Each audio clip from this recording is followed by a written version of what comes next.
Hello friends, இன்னைக்கு நம்ம பார்க்க போகிறது ஜாப்பனீஸ் அனிமி சீரிஸ்னா re zero starting life in another world season 1 episode 18 தான் இன்னைக்குள்ள வீடியோவில் பார்க்க போகிறோம். இந்த எபிசோட் ஃபுல்லாக சென்டிமெண்டலாக தான் போகும். மேபி உங்களுக்கு போர் அடிக்க சான்ஸ் இருக்குது. ஸ்கிப் பண்ணணும் அப்படின்னு நினச்சிங்கன்னா ஸ்கிப் பண்ணிட்டு டேரெக்டாக நெக்ஸ்ட் எபிசோட் போயிருங்க. இதில் சில இம்பார்ட்டண்ட்டான விஷயங்கள் இருக்கிறதுனால நான் இதை எக்ஸ்பிளைன் பண்ணி தான் ஆகணும். சரி வாங்க இன்னைக்குள்ள கதைக்குள்ள போக ஆரம்பிக்கலாம். இன்னைக்கு நம்ம பார்க்க போகிறது re zero starting life in another world season 1 episode 18. பங்க் அந்த இடத்துக்கு வந்துட்டு எல்லாரையும் ஃப்ரீஸ் பண்ணுது. உடனே அந்த வில்லன் வந்துட்டு அவனோட மேஜிக் கையை வச்சு நம்ம பங்கை அப்படியே நசுக்க பாக்குறான். நம்ம பங்க் அவ்வளவுதானே நினைச்சிட்டு நம்ம ஹீரோ வருத்தப்படுறான். பார்த்தா இதெல்லாம் ஏகிட்ட வேலைக்கு ஆகாது அப்படின்னு சொல்லிட்டு பங்க் சும்மா பெரிய உருவமா வந்துட்டு,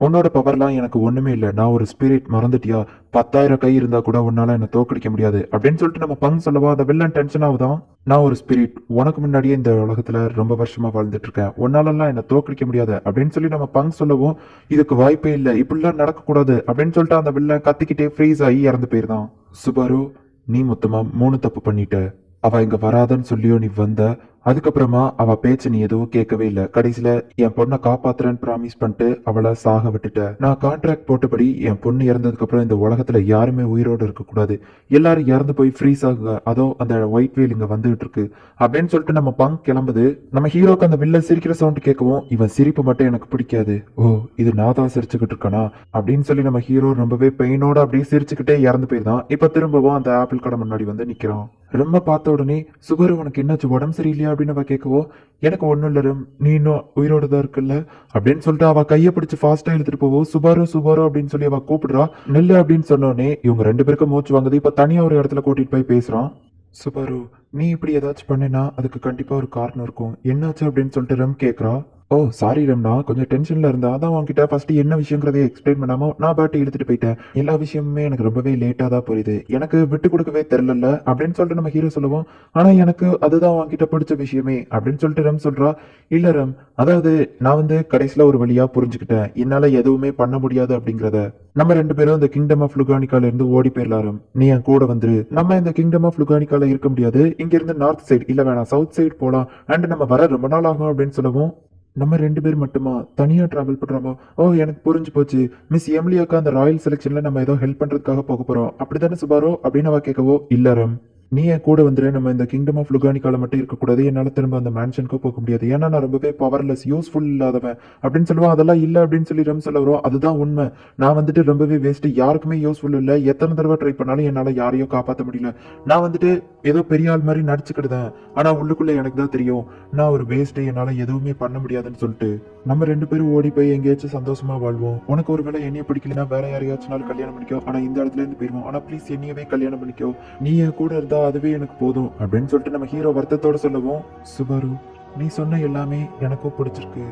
ஆனா என்னால முடியாது அப்படின்னு ரம் சொல்லவும், ஏன் என்ன பிடிக்கலன்னாலும் பரவாயில்ல, வேற யாரையாச்சும் கல்யாணம் பண்ணிக்கோ, நம்ம இங்க இருந்து போவோம் அப்படின்னு சொல்லவும், இல்ல சுபாரு எனக்கு ஒன்னதான் ரொம்ப பிடிக்கும், ஆனா நீ என்கிட்ட கேட்கும் போது ஒரு தடவை கூட சிரிக்கவே இல்லை, ஏதோ ஒரு பதட்டத்திலயோ பயத்திலயோ தான் கேட்கிற, நான் இங்க இருந்து உன் கூட ஓடி வந்து நம்ம 2 பேரும் ஒரு ஃபேமிலியா மாறி, உனக்கு படிக்க தெரியலனாலும் நான் ஒரு 2 வருஷத்துல உனக்கு படிக்க கத்து கொடுத்துவேன், நம்ம 2 பேரும் ஹாப்பியான ஒரு லைஃப் வாழலாம், அதுக்கப்புறம் நீயும் வேலைக்கு போவ, சொல்ல எனக்கு வெக்கமா தான் இருக்கு, அதுக்கப்புறம் நமக்கு ஒரு குழந்தை ஹாஃப் டீமனாகவும் ஹாஃப் ஹியூமனாகவும் பிறக்கும், பையனோ பொண்ணோ எதுவா இருந்தாலும் எனக்கு ஓகே தான், அது ட்வின்ஸ் இருந்தாலும் எனக்கு ஓகே தான், அதுக்கப்புறமா அவங்க பசங்க அவங்க பசங்களோட பசங்க, நம்ம எல்லாரும் ஹாப்பியா ஒரு வாழ்க்கை, கடைசியில நான் சாகும்போதும் உன் மடியில படுத்தா அப்படியே இறந்து போகணும், நீ என் கூட கடைசி வரைக்கும் இருந்தா அதுவே போதும் அப்படின்னு ரம் சொல்லவும், அப்ப எதுக்காக என் கூட வடமட்டிக்கிற அப்படின்னு நம்ம ஹீரோ கேட்கவும்,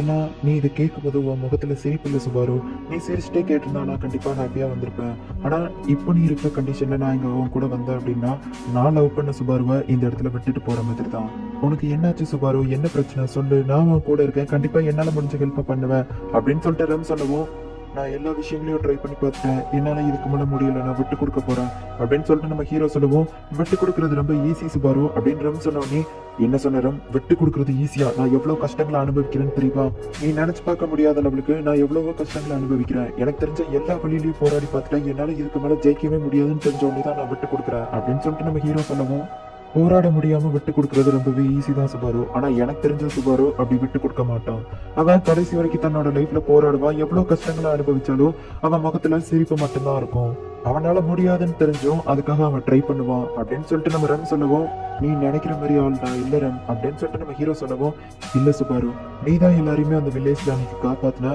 நீ விட்டு கொடுக்கவே இல்லை அப்படின்னு சொல்லி ரெம் சொல்லவும், எனக்கு தெரிஞ்ச எல்லா ஆப்ஷனையும் நான் போராடி பார்த்துட்டேன், இதுக்கு மேல என்கிட்ட எந்த ஆப்ஷனும் இல்லை, அதனாலதான் நான் விட்டு கொடுக்குறேன் அப்படின்னு சொல்லவும், உன்னால முடியும் அப்படின்னு ரெம் சொன்ன உடனே, உனக்கு என்ன தெரியும் என்னை பத்தி,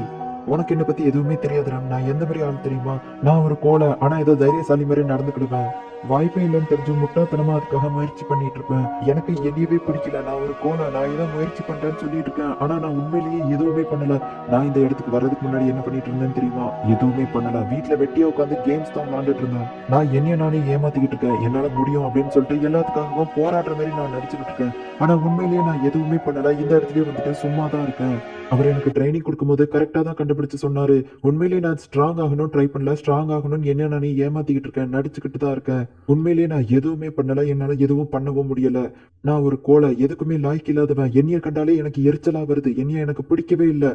அப்படின்னு சொல்லிட்டு நம்ம ஹீரோ சொல்லவும், உன்னால முடியலைன்னாலும் நீ உன்னோட முயற்சியை கைவிட மாட்ட, அது எனக்கு பிடிக்கும், நான் சொல்லலைன்னாலும் நீ தானாவே புரிஞ்சுக்கிடுவ, அது எனக்கு பிடிக்கும், நீ எவ்வளவு கஷ்டத்துல இருந்தாலும் உன்னோட உதடுகள் அது சிரிச்சுக்கிட்டே இருக்கும், அந்த உதடு எனக்கு பிடிக்கும், உன்னோட கைகள் அது சாஃப்டா இருந்தாலும் என்னோட கைக்குள்ள வரும்போது எனக்கு ஒரு ப்ரொடெக்டிவான ஃபீல் இருக்கும், எனக்கு அந்த கைகள் பிடிக்கும், நீ தூங்கும் போது ரொம்ப குழந்தைத்தனமா தூங்குவ, நான் உன் உதடுகளை தொடும்போது கூட உனக்கு அது தெரியாது, எனக்கு உன்னை ரொம்ப பிடிக்கும், ஐ லவ் யூ சுபாரு அப்படின்னு சொன்னோடனே,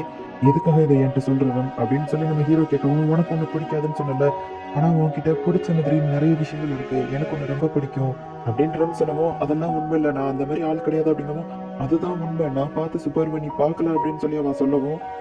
எதனால உனக்கு என்ன பிடிச்சிருக்கா அப்படின்னு சொல்லி நம்ம ஹீரோ கேட்கறான், ஏன்னா நீ தான் என்னோட ஹீரோ சுபாரு, நான் டீமன் ஃபார்ம்ல இருந்து அடிபட்டப்போ நீ தான் என்ன காப்பாத்தின, உன்னால ஜெயிக்க முடியாதுன்னு தெரிஞ்சு எங்களுக்காக போயிட்டு அந்த பீஸ்டை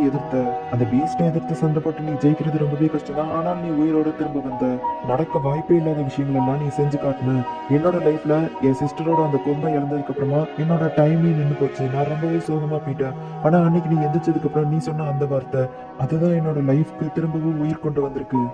உனக்கு அதை பத்தி எந்த ஐடியாவுமே இருக்காது, கவலைப்படாத, யார் உன் கூட இல்லைனாலும் நான் கடைசி வரை உன் கூட இருப்பேன் சுபாரு, ஏன்னா என்னோட ஹீரோ சுபாருவை எனக்கு ரொம்ப பிடிக்கும் அப்படின்னு சொல்லிட்டு ரெம் சொல்லவும், நான் எவ்வளவு தடவை ட்ரை பண்ணாலும் என்னால யாரையுமே காப்பாற்ற முடியல அப்படின்னு சொல்லவும், நான் உன் கூட இருப்பேன் சுபாரு அப்படின்னு சொல்லிட்டு ரெம் சொல்றா, நான் எதுக்குமே லாய்க்கு இல்லாதவன், எனக்கே என்ன பிடிக்கல அப்படின்னு சொல்லவும், எனக்கு உன்னை எப்பவுமே பிடிக்கும் சுபாரு, நான் உன்னை எப்பவுமே லவ் பண்ண தான் செய்வேன்,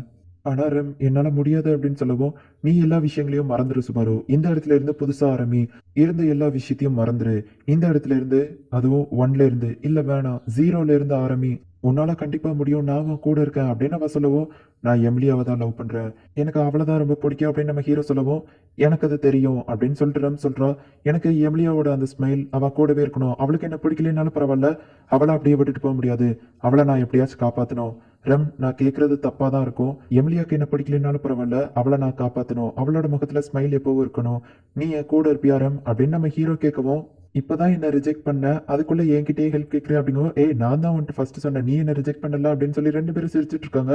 என்ன நடந்தாலும் நான் உன் கூட இருப்பேன் சுபாரு அப்படின்னு சொல்லிட்டு ரெம் சொல்லவும், ரெம்ம பிடிச்சு இழுத்து, நீ பார்க்க தான் போற ரெம், உன்னோட ஹீரோ எதுக்கும் சலச்சவன் இல்ல, என்னால என்ன முடியும் அப்படிங்கறத நம்ம ரெம் அவனை கட்டி பிடிச்ச ஆள ஆரம்பிக்கிறா, நான் உன்னை எப்படியாச்சும் காப்பாத்துவேன் எமிலியா, நான் திரும்பவும் முதல்ல இருந்து ஸ்டார்ட் பண்றேன், ஜீரோல இருந்து ஸ்டார்ட் பண்றேன் அப்படின்னு நம்ம ஹீரோ சொல்றான். இந்த இடத்துல இந்த எபிசோட் முடியுது. நெக்ஸ்ட் எபிசோட் சும்மா வேற லெவல்ல இருக்கும், ஸோ மிஸ் பண்ணாம பார்த்து என்ஜாய் பண்ணுங்க. அண்ட் உங்களுக்கு இந்த வீடியோ பிடிச்சிருந்தது அப்படின்னா லைக் பண்ணிட்டு அப்படி மறக்காம நம்ம சேனலை சப்ஸ்கிரைப் பண்ணிருக்க, ஏன்னா நிறைய சப்ஸ்கிரைபர்ஸ் இருந்தா தான் நீங்க கேட்கிற நியூ ரிலீஸ் அனிமேவை என்னால போட முடியும். சரி ஓகே, தேங்க்யூ ஃபார் வாட்சிங், பை கைஸ், நெக்ஸ்ட் எபிசோட்ல மீட் பண்ணலாம்.